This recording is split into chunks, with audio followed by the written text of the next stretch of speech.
বুদ্ধিমান ও সত্যবাদী ব্যক্তি ছাড়া তোমরা আর কারো সঙ্গ কামনা করো না। জীবনে দুই ধরনের মানুষ থেকে দূরে থাকো। এক, ব্যস্ত মানুষ। দুই, স্বার্থপর মানুষ। পৃথিবীতে কেউ কারো নয়, শুধু সুখে থাকার আশায় কাছে টানার ব্যর্থ পথয়, আর দূরে চলে যাওয়ার এক বাস্তব অভিনয়।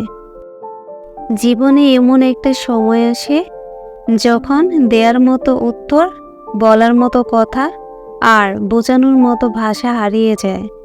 তখন নিজেকে খুব অপরাধী মনে হয়।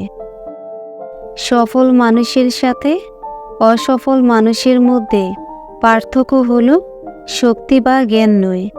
পার্থক্যটা হলো সত্যিকার সফল হওয়ার তার মধ্যে ইচ্ছা শক্তি। তুমি যা করছো যদি ভালোবাসো, তাহলে সেটা তোমার হাতের নাগালে পৌঁছবে। এমনভাবে বাঁচো যেন কাল তুমি মরবে।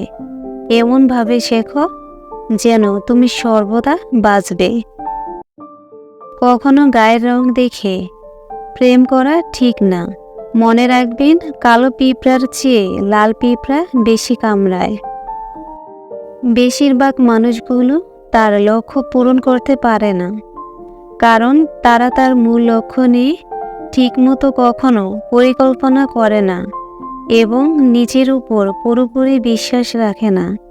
সফল ব্যক্তিরা জানে তারা ঠিক কোথায় পৌঁছাতে চায় এবং তা কিভাবে পৌঁছাতে হবে। টাকা আছে বলে নিজেকে বিশাল দামি মনে করো না। একবার হাসপাতালে ভিড়ে শুয়ে দেখো, পাশের গরিব মানুষটারও দাম ঠিক তোমার মতোই।